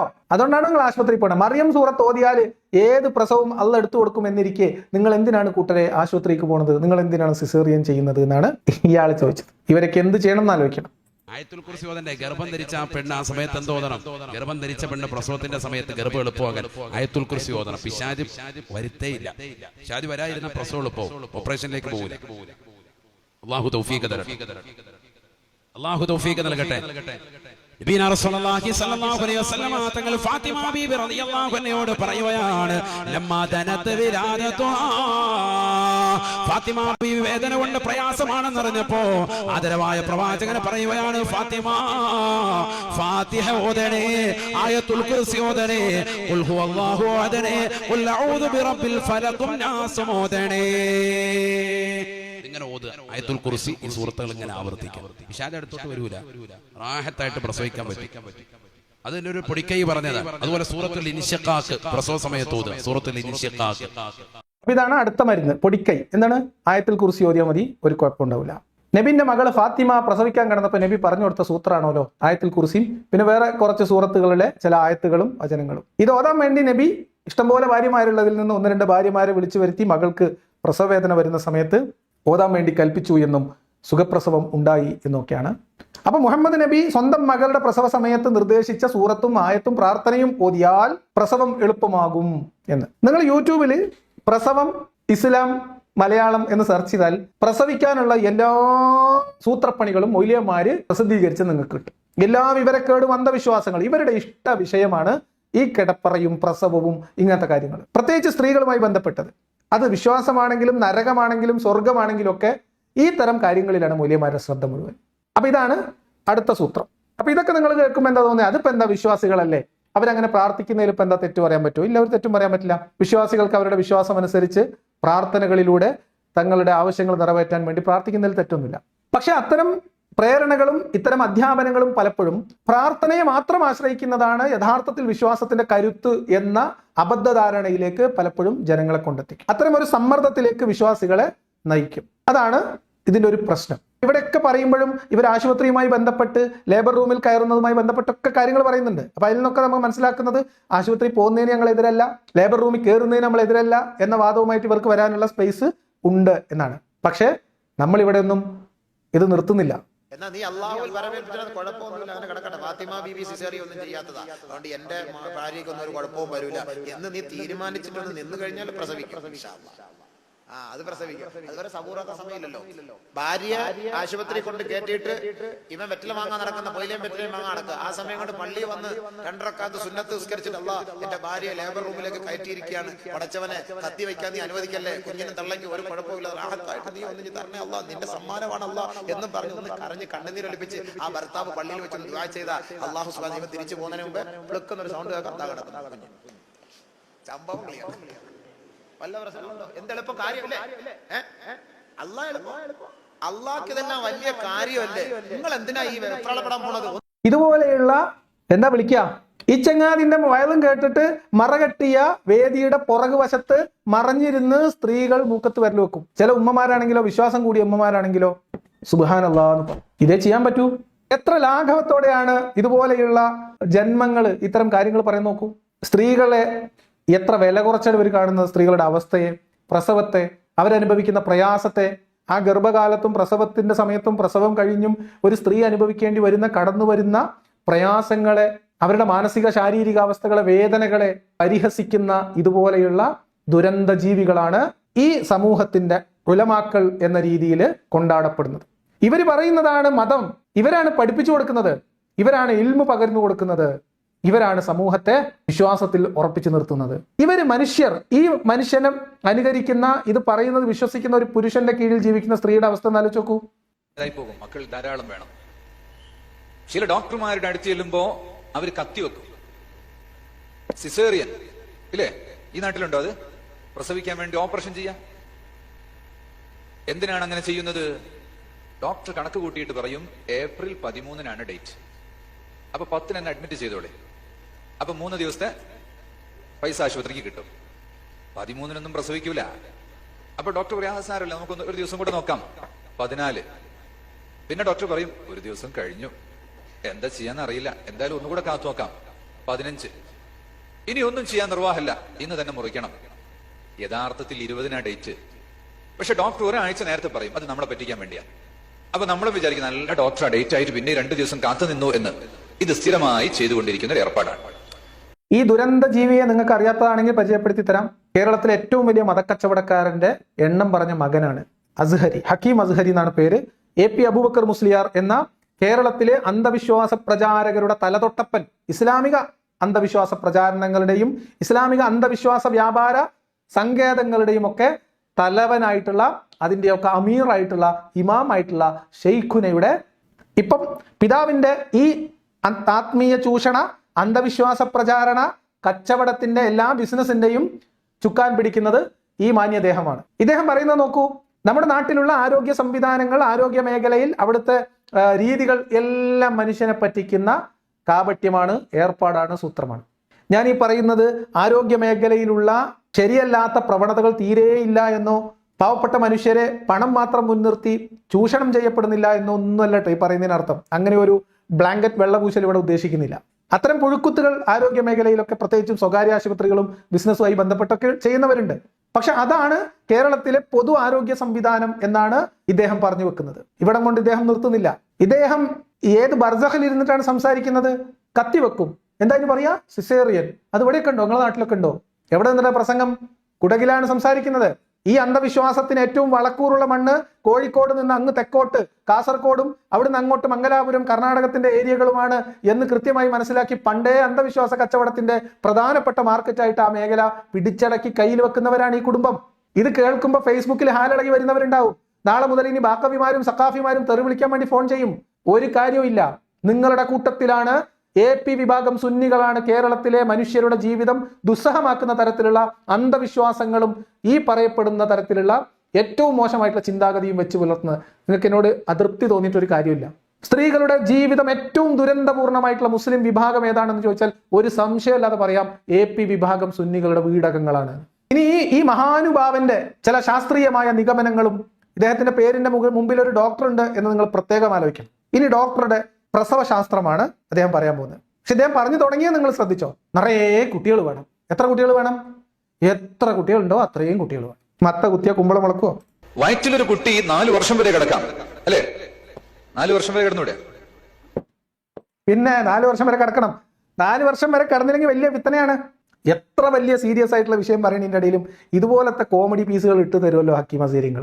നിങ്ങളും ഇങ്ങനെ തന്നെ, നിങ്ങളെ കൂട്ടത്തിലുള്ള എല്ലാവരും ഇങ്ങനെ തന്നെ. നിങ്ങൾ ശ്രദ്ധിച്ചില്ലേ, ഞാൻ ഇത് എത്ര സീരിയസ് ആയിട്ട് പറഞ്ഞു പോകണമെന്ന് വിചാരിക്കുന്നതാണ്. അതിൻ്റെ ഇടയിൽ ഒരു മനുഷ്യന്റെ കുഞ്ഞ്, ഗർഭാശയത്തിൽ ഒരു ശിശു എത്ര കാലം കിടക്കും? 4 കൊല്ലം വരെ കിടന്നുകൂടെയെന്ന്. കിടക്കും, 4 കൊല്ലം വരെ കിടക്കും. 4 കൊല്ലം വരെ കിടക്കേണ്ടി വരുന്ന ഗതികേടിന്റെ പേരെന്താ അറിയോ നിങ്ങൾക്ക്? മുഹമ്മദ് നബി. ഇവരുടെ പ്രവാചകൻ മുഹമ്മദ് നബി ആയതുകൊണ്ട് പരമാവധി ഗർഭകാലം എന്ന് പറഞ്ഞാൽ 4 വർഷമാണ്. ആ കഥ എന്താണെന്ന് ഞാൻ പറയണ്ടല്ലോ, ഈ പ്രശ്നത്തിന്റെ ഇടയിൽ പറയുന്നില്ല. അറിയാവുന്നവർ അത് കമന്റ് ബോക്സിൽ എഴുതിക്കോ. എന്തുകൊണ്ടാണ് ഗർഭസ്ഥകാലം അല്ലെങ്കിൽ ഗർഭകാലം 4 വർഷം വരെ പരമാവധി ആവും എന്ന ചില പ്രത്യേക സാഹചര്യങ്ങളിലെങ്കിലും ഗർഭകാലം എന്ന് പറഞ്ഞാൽ 4 വർഷം വരെ ആവാം എന്ന് ഇസ്ലാമിൽ എഴുതി വെക്കപ്പെട്ടിട്ടുള്ളത് എന്തിനാണ് എന്നും അത് ഏത് സംഭവത്തെ മുൻനിർത്തിയാണെന്നും ഒക്കെ അറിയാവുന്നവർ കമന്റ് ബോക്സിൽ എഴുതിക്കോ. ഞാൻ ഈ വിഷയത്തിന്റെ ഗൗരവം കണക്കിലെടുത്തുകൊണ്ട് അതിലേക്ക് കടക്കുന്നില്ല. 4 വർഷം വരെ ഒരു കുട്ടി വയറ്റ് കിടക്കാം, അതുകൊണ്ട് 10 മാസമായി പോയി ഇപ്പൊ പൊട്ടും എന്ന് പറഞ്ഞ് ബേജാറാണ്ട് കാര്യമൊന്നുമില്ല, ഞാൻ നോക്കിക്കോളാം എന്ന് പറഞ്ഞാൽ മതി. സമയമാകുമ്പോൾ പ്രസവിക്കും. അതൊരു നാച്ചുറൽ പ്രോസസ്സാണ്. അള്ളാഹു താല വയറ്റിൽ ഒരു സാധനം പഠിച്ചിട്ടുണ്ടോ അള്ളാഹു താല ഇത് പുറത്തേക്ക് കൊണ്ടുവരും. അതിന് സീസറിന്റെ ആവശ്യം ഇല്ല. എന്നിട്ടോ ഒന്നാമത്തേത് സിസേറിയൻ ചെയ്താൽ പിന്നെ രണ്ടാമത്തേത് 8 മാസം ആവുമ്പോൾ തന്നെ പറയും ബേജാറാണ്, നൂല് പൊട്ടും, വള്ള പൊട്ടും, ഡേറ്റ് നിശ്ചയിക്കും ആദ്യം തന്നെ ഓപ്പറേഷന് വേണ്ടി. 2 കഴിയുമ്പോൾ പിന്നെ ഡോക്ടർ പറയും ഇനി ഗർഭമാകാൻ പറ്റില്ല, ഇനി ഗർഭമായാൽ വള്ള പൊട്ടിപ്പോകും, സാധുക്കള് എന്നാ പിന്നെ നിർത്തിക്കളയൂ എന്ന് പറയും. അപ്പൊ ആശുപത്രി പോകാതിരിക്കുന്നതിന്റെ പ്രധാന കാരണം സിസേറിയൻ ആവുമെന്ന് പേടിയാണ്. അതിന്റെ മുമ്പ് അദ്ദേഹം പറഞ്ഞ എന്താ? അതൊക്കെ സംഭവിച്ചോളും. റൂഹ് ഊതിയത് അള്ളയാണെങ്കിൽ, മാംസപിണ്ഡത്തിൽ 4-ാം മാസത്തിൽ റൂഹ് ഊതിയത് അള്ളയാണെങ്കിൽ അത് പുറത്തു കൊണ്ടുവരാൻ അള്ളാഹ്ക്ക് അറിയാം. സമയമാകുമ്പോൾ പുറത്തേക്ക് വരും. ഇത് തന്നെയാണ് തിരുവനന്തപുരത്ത് കൊല്ലപ്പെട്ട സ്ത്രീയുടെ ഭർത്താവിന്റെ വിശ്വാസം എന്നിടത്താണ് ഹക്കീം അസ്ഹരി ഉൾപ്പെടെയുള്ള മൂല്യന്മാർക്ക് ഈ കൊലപാതകത്തിൽ പങ്കുണ്ട് എന്ന് നമ്മൾ പറയാം. ഇവരുടെ ആദർശം, ഇവരുടെ വിശ്വാസം, ഇവർ പ്രചരിപ്പിക്കുന്ന ദുരന്തം അത് ഈ സമൂഹത്തിലെ സ്ത്രീകളെ, നിരാശ്രയരായിട്ടുള്ള സ്ത്രീകളെ കൊലക്ക് കൊടുക്കുന്നു എന്ന് ഇവിടുത്തെ ആരോഗ്യ വിഭാഗം ശ്രദ്ധിക്കണം. ഇവർക്കെതിരെ ഗുരുതരമായ പ്രശ്നമാണ് ഇവർ ചെയ്തുകൊണ്ടിരിക്കുന്നത്. അതിനെതിരെ കൃത്യമായ നടപടിയെടുക്കാൻ ഇവിടുത്തെ ഗവൺമെന്റ് തയ്യാറാവണം. എവിടെ അവരത് ചെയ്യൂല എന്ന് നമുക്കറിയാം. പക്ഷെ നമുക്ക് ആവശ്യപ്പെടുന്നതിൽ പ്രശ്നമില്ലല്ലോ, നമ്മളത് ആവശ്യപ്പെടണം. ഇതുകൊണ്ട് നിർത്തുവോ ഈ മഹാനുഭാവൻ? കഴിഞ്ഞിട്ടില്ല, നിങ്ങൾ കേട്ടോളി. ആര് പറഞ്ഞു പൊട്ടും എന്ന്? എത്ര പ്രസവിക്കും ഓപ്പറേഷൻ ചെയ്താൽ പെണ്ണുങ്ങൾ? എത്ര ഈ നാട്ടിൽ പ്രസവിക്കും ഓപ്പറേഷൻ ചെയ്താൽ? പറയൂ. വേറെ വൺവേ അല്ല, എല്ലാവർക്കും അറിയും. കേൾക്കുന്നുണ്ടോ, മനസ്സിലാകുന്നുണ്ടോ നോക്കണം. ഓപ്പറേഷൻ ചെയ്ത പെണ്ണുങ്ങൾ എത്ര എണ്ണം പ്രസവിക്കാറുണ്ട്? നിങ്ങൾക്ക് അറിയുന്ന ഒരു വിവരം പറയും. അതാ ടീഷർട്ട് ഇട്ടാൾ പറയട്ടെ. ഇദ്ദേഹത്തിന് കന്നഡയും അറിയില്ല, അല്ലെങ്കിൽ കുടകിലെ ഭാഷ അറിയില്ല. അവർക്കാണെങ്കിൽ ഈ ചങ്ങാതി പറയണതിട്ട് മനസ്സിലാവുന്നില്ല. അപ്പൊ എത്ര പേര് പ്രസവിക്കും, എത്ര പ്രസവിക്കും സിസേറിയൻ കഴിഞ്ഞാൽ? സിസേറിയൻ ചെയ്താൽ പ്രസവത്തിന്റെ എണ്ണം കുറയേണ്ടി വരും എന്ന വിഷമം കൊണ്ടാണ് ആശുപത്രിക്ക് പോകാതിരിക്കാനുള്ള പ്രേരണ ഇവർ കൊടുക്കുന്നത് എന്ന് നിങ്ങൾ മനസ്സിലാക്കണം. അത് നമ്മൾ മനസ്സിലാക്കണം. അപ്പൊ ആർക്കും ഉത്തരമില്ല. അപ്പൊ സാധാരണഗതിയിൽ 2 അല്ലെങ്കിൽ 3, അതിനപ്പുറത്തേക്ക് സർജറി ആരും അഡ്വൈസ് ചെയ്യാറില്ല. അപ്പൊ അതുകൊണ്ട് ഉസ്താദ് ഉത്തരം കണ്ടെത്തി. ഉസ്താദ് തന്നെ പറഞ്ഞു തരാണ്. എന്ത്? അങ്ങനെ ഒന്നും നോക്കേണ്ട കാര്യമില്ല. 10ഉം 12 ആയാലും ഒരു പെണ്ണ് 10ഉം 12ഉം വരെ കീറിയെടുക്കാമെന്നാണ് ഈ ആളെ പേരെന്താ പറയാ, ചങ്ങായി പറയുന്നു. ബാക്കി നിങ്ങൾ പറഞ്ഞോളൂ. എന്നാ കേട്ടോ, ഞാൻ കൊടകം ഭാഷ തന്നെ പറയാം. മുഞ്ഞാന്ന് ഒരു ഡോക്ടർ പറഞ്ഞു 4 ആയാലും പ്രസവിക്കും. 4 എണ്ണം ഓപ്പറേഷൻ ചെയ്താൽ 5ാമത്തേതും പറ്റും. 5 എണ്ണം ചെയ്താൽ 6ാമത്തതും പറ്റും. 6 എണ്ണം ചെയ്താൽ 7ാമത്തതും പറ്റും. 7 എണ്ണം ചെയ്താൽ 8ാമത്തതും പറ്റും. 15 പ്രസവം വേണമെങ്കിലും മുഴുവനും സിസേറിയൻ ചെയ്തുകൊണ്ട് ചെയ്യാം. ആര് പറഞ്ഞു പൊട്ടൂന്ന്? ഡോക്ടർമാരുണ്ടോ ഇവിടെ? ഉണ്ടോ? ഈ ഡോക്ടർ പറഞ്ഞതിനെ എതിർക്കാൻ വലിയ ഡോക്ടർമാരാരെങ്കിലും ആ ഡോക്ടറുടെ മുമ്പിലുള്ള സദസ്സിൽ പോയിരിക്കുവോ? ഇത് കേട്ട് കോരിത്തരിക്കുന്നവരെ കഴുതകൾ എന്ന് പോലും വിളിക്കാൻ പറ്റില്ല. കാരണം കഴുതകളെ നമ്മൾ അപമാനിക്കാൻ പാടില്ല. ഇത് കേട്ട് ഇതിന് തക്ബീർ വിളിക്കുന്നവർ, ഈ ദുരന്തത്തിന്റെ വീട്ടിലും ഈ ദുരന്തത്തിന്റെ അണികളുടെ വീട്ടിലുള്ള സ്ത്രീകളുടെ അവസ്ഥ എന്താണെന്ന് നിങ്ങൾ ആലോചിക്കണം. ഇതുകൊണ്ടാണ് ഞാൻ പറഞ്ഞത്, കേരളത്തിൽ ഏറ്റവും ദുരിതം അനുഭവിക്കുന്ന മുസ്ലിം സ്ത്രീകൾ ഏത് വിഭാഗത്തിലാണെന്ന് ചോദിച്ചാൽ കണ്ണും പൂട്ടി നിങ്ങൾക്ക് പറയാം, AP വിഭാഗം സുന്നികളുടെ വീട്ടിലുള്ള സ്ത്രീകൾ. ഇസ്ലാമിന്റെ സകല ദുരിതവും ദുരന്തവും അതിന്റെ ആഴത്തിലും പരപ്പിലും അനുഭവിക്കുന്ന സ്ത്രീ വിഭാഗം കേരളത്തിലുള്ളത്, മഹാഭൂരിപക്ഷമുള്ളത് AP വിഭാഗം സുന്നികളുടെ വീടകങ്ങളിലാണ്. നിങ്ങൾ ഇനി എനിക്കെതിരെ മാനനഷ്ട കേസ് കൊടുത്തു, നമുക്ക് ബാക്കി കാണാം. കാരണം ഈ ഡോക്ടറാണ് വിവരം പറഞ്ഞു കൊടുക്കുന്നത്, വിദ്യ പറഞ്ഞു കൊടുക്കുന്നത്, ഇൽമു പറഞ്ഞു കൊടുക്കുന്നത്, അറിവ് പറഞ്ഞു കൊടുക്കുന്നത്. ഗൈനക്കോളജിസ്റ്റ്, വിദഗ്ധനായ ഗൈനക്കോളജിസ്റ്റ്, തൃശൂർ ജില്ലയിലെ ഗൈനക്കോളജിസ്റ്റ് പറയുന്നു, 7 എണ്ണം പ്രസവിച്ചത് ഞാൻ എടുത്തിട്ടുണ്ട്, 7 ഓപ്പറേഷൻ ഒരൊറ്റ പെണ്ണിന് ഞാൻ ചെയ്തിട്ടുണ്ട്, 8ാമത്തത് വന്നാലും ഞാൻ ചെയ്യും, എന്റെ അടുത്ത് വന്നിട്ടില്ല എന്ന്. ഇതൊക്കെ മനുഷ്യനെ കൊല്ലാൻ വേണ്ടിയും ജനസംഖ്യ കുറക്കാൻ വേണ്ടിയും പറയുകയാണ്. അതുകൊണ്ട് പ്രസവം നിർത്തണ്ട. ആ ഗൈനക്കോളജിസ്റ്റിന്റെ പേര് ചോദിച്ചാലോ അത് പറയില്ല, അത് നമ്മളെ കണ്ണൂരിലെ സത്താറിനെ ചോദിച്ച പോലെ ഇരിക്കും. ഇതുപോലെയുള്ള ദുരന്തങ്ങളാണ് മുസ്ലിം സ്ത്രീകൾ ഇതുപോലെ ദാരുണമായി കൊല ചെയ്യപ്പെടാൻ കാരണം. നാട്ടിലുള്ള കേവലമായ അന്ധവിശ്വാസങ്ങൾ മാത്രമല്ല, അതിന് വളം വെക്കുന്നവർ, വെള്ളം കോരുന്നവർ ഇവനെ പോലെയുള്ളവരാണ്. ഇത് പറയാതെ മുന്നോട്ട് പോകാൻ പറ്റില്ല. കഴിഞ്ഞോ? ഇദ്ദേഹം ഇതൊക്കെ പറഞ്ഞത് ആശുപത്രിക്ക് പോകാതെ ശ്രദ്ധിക്കുക, സർജറി വരാതെ ശ്രദ്ധിക്കുക, എന്തിനാ? കൂടുതൽ പ്രസവിക്കണം. ഇനി എങ്ങാനും സർജറി ആയിപ്പോയാൽ 1ാമത്തെയും കുഴപ്പമില്ല, 2ാമത്തെയും കുഴപ്പമില്ല, 15 എണ്ണം വരെയാണെങ്കിലും സിസേറിയൻ ചെയ്യാൻ ഒരു കുഴപ്പമില്ല എന്ന് ഈ ചങ്ങാതിന്റെ അടുത്ത് ഏതോ ഗൈനക്കോളജിസ്റ്റ് പറഞ്ഞോണല്ലോ. ധാരാളമായി മക്കൾ ഉണ്ടാകട്ടെ, സ്ത്രീകൾ പ്രസവം നിർത്തിക്കളയേണ്ട, മക്കൾ ധാരാളമായി ഉണ്ടാകട്ടെ. അല്ലാഹു തആല ഭക്ഷണം തരും, അല്ലാഹു തആല റിസ്ക് തരും. എന്റെ അടുത്ത് കുറച്ച് സ്വത്തേ ഉള്ളൂ, അല്ലെങ്കിൽ ചെറിയ ശമ്പളമേ ഉള്ളൂ, 1 മതി എന്ന് വെച്ചാൽ ആ 1നെ കൊണ്ട് പണിയെടുപ്പിക്കാൻ അള്ളാഹുവിന് അറിയാം. ആ 1നെ തന്നെ അള്ളാഹു തആല കൊടുത്താൽ തീരാതെ അത്രയും ചെലവുണ്ടാക്കി തരും. അതുകൊണ്ട് ഒന്നും നോക്കണ്ട, 5, 10, 15 4 കല്യാണം കഴിച്ച് അതിലൊരു 10 വീതം കുട്ടികളെയും ജനിപ്പിച്ച് അത് കഴിഞ്ഞ് ഈ 4 എണ്ണത്തിനെ തൊലാക്ക് ചൊല്ലി വേറൊരു 4 എണ്ണത്തിനെ കല്യാണം കഴിച്ച് അതിലൊരു 15 വീതം കുട്ടികളെ ഉണ്ടാക്കി ഇങ്ങനെ ജീവിക്കാൻ ഈ സമുദായത്തെ പ്രേരിപ്പിക്കുന്ന നെറികെട്ടവന്മാരാണ് AP വിഭാഗം സുന്നികളിൽ ഈ ചങ്ങാതിയും കൂട്ടരും. കമന്റ് എഴുതുന്നവർ ആഴത്തിൽ കമന്റ് എഴുത്, തെറി എഴുത്. നിങ്ങളുടെ ആത്മവീര്യം തിളക്കട്ടെ. നിങ്ങളുടെ ഉസ്താദുമാരുടെ തനിനിറം പുറത്തു വരുമ്പോൾ നിങ്ങൾ കായും പൂയും കമന്റ് ബോക്സിൽ എഴുതുന്നതിൽ എനിക്കൊരു അത്ഭുതമില്ല. ഇത് നാട്ടുകാർ മുഴുവൻ കാണുന്നുണ്ട്. നിങ്ങൾ എഴുതൂട്. സക്കാഫിമാരും ബാക്കവിമാരും വിളിച്ച് പറയുന്ന അതേ തെറിയാണ് ഇപ്പൊ നിങ്ങൾ കമന്റ് ബോക്സിൽ എഴുതുന്നത്. നിങ്ങൾ എഴുതിക്കൂട്. അപ്പോ മക്കൾ ധാരാളമായി വേണം. അള്ളാഹുവാണ് ഭക്ഷണം തരുന്നവൻ. ഈ പറയുന്ന വൈദ്യന്മാര് ഇംഗ്ലീഷ് വൈദ്യത്തിൽ പറഞ്ഞ ആളെ പറ്റിക്കുന്നവരാണ്. അതുകൊണ്ട് അവരെ ചോദ്യം ചെയ്യണം. എന്റെ സുഹൃത്ത് തൃശ്ശൂരിലൊരു തങ്ങൾ 3 എണ്ണം സിസേറിയൻ കഴിഞ്ഞു. അപ്പൊ ഡോക്ടർ പറഞ്ഞു, തങ്ങളെ ഇനി സ്റ്റോപ്പ് ചെയ്യണം, അല്ലെങ്കിൽ കുഴപ്പമാ. അപ്പൊ തങ്ങൾ ചോദിച്ചു, ശരിയാണോ ഡോക്ടറെ, അങ്ങനെയുണ്ടോ? അപ്പൊ ഡോക്ടർ, അങ്ങനെയില്ല, പക്ഷേ എന്ന് പറഞ്ഞ അവിടെ നിർത്തി. നമ്മൾ ഒന്നും ചോദിക്കൂല, കേട്ടാ ഇങ്ങ് പോരും. അപ്പൊ ഇക്കോലത്തിലുള്ള തങ്ങന്മാര് നാട് നീളെ ഉണ്ടാക്കി വിടാൻ നിങ്ങൾക്ക് കഴിഞ്ഞിട്ടുണ്ട്. ഞാൻ വ്യക്തിപരമായിട്ട് ചോദ്യങ്ങളിലേക്ക് പോകണ്ട എന്ന് വിചാരിച്ചിട്ടാണ്. നിങ്ങൾക്ക് ഊഹിക്കാവുന്നതേ ഉള്ളൂ. ഞാൻ ആലോചിക്കുകയാണ്, ഇവരൊക്കെ ഇവരുടെ ഭാര്യമാരെ കുറിച്ചുള്ള സങ്കല്പം എന്തായിരിക്കും? ഇവരുടെ ഭാര്യമാരെ കുറിച്ച് എന്ത് കാഴ്ചപ്പാട് വെച്ച് പുലർത്തുന്നവരായിരിക്കും? ഇവരുടെ ഭാര്യമാരൊക്കെ എങ്ങനെയായിരിക്കും ഇവരുടെ കൂടെ ജീവിക്കുന്നുണ്ടാവുക? വിശ്വാസികൾ ആലോചിക്കുക, മുസ്ലിം പെൺകുട്ടികൾ ആലോചിക്കുക. നമ്മുടെ നാട്ടിൽ ഇത്രയെങ്കിലും തലക്ക് വെളിവുള്ള മുസ്ലിം പെൺകുട്ടിയുടെ വീട്ടുകാർ പൊതുവിൽ എടുക്കുന്ന ഒരു തീരുമാനമായിട്ട് അറിയാൻ കഴിഞ്ഞത്, AP കുടുംബത്തിലേക്ക് പെൺകുട്ടികളെ കെട്ടിച്ചു കൊടുക്കുന്നില്ല. AP-കാരനാണോ പുതിയാപ്പിള, കല്യാണം വേണ്ട എന്ന് പറയുന്ന ഒരു പ്രവണതയുണ്ട് എന്നതാണ്. എനിക്ക് തന്നെ പല അനുഭവങ്ങളും ഉണ്ട്. പല ആളുകളിൽ നിന്നും വളരെ കൃത്യമായിട്ട് അത്തരം കാര്യങ്ങൾ പറഞ്ഞിട്ടുണ്ട്. അതെന്തുകൊണ്ടാ? ഇതുപോലെയുള്ള ആളുകളല്ലേ ഇവരുടെയൊക്കെ പ്രസംഗം ആളുകൾ കേൾക്കുന്നുണ്ട്. അതുകൊണ്ടാണ്. എന്താ ചെയ്യും? ഒരു പ്രാഥമിക അറിവുകളുമില്ല. ഒരു ചെറിയ അസുഖമായ ഓടി ഹോസ്പിറ്റലിലേക്ക്, ഗർഭിണിയാൽ ഓടി ഹോസ്പിറ്റലിലേക്ക്. ഈ ആന പേരുണ്ട്, എന്നിട്ട് വല്ല ഹോസ്പിറ്റലിൽ കൊണ്ട് ഏത് ഹോസ്പിറ്റലാണ് പറ്റുന്നത്? ആനന്റെ പ്രസവത്തിന് എത്ര അടങ്ങുന്ന പ്രസവം വേറെ നിങ്ങൾ ചിന്തിച്ചു നോക്കിയാണ്. സുബ്ഹാനല്ലാഹ്, ഇന്ന് വരെ ഹോസ്പിറ്റലിൽ വെച്ചിട്ടില്ല. സുബ്ഹാനല്ലാഹ്, അല്ലാഹ് അല്ലാഹ് അല്ലാഹ് അല്ലാഹ്. പൂച്ച 6 പെറുന്ന്, ആ ആട് പെറുന്ന് 2, 3, 4.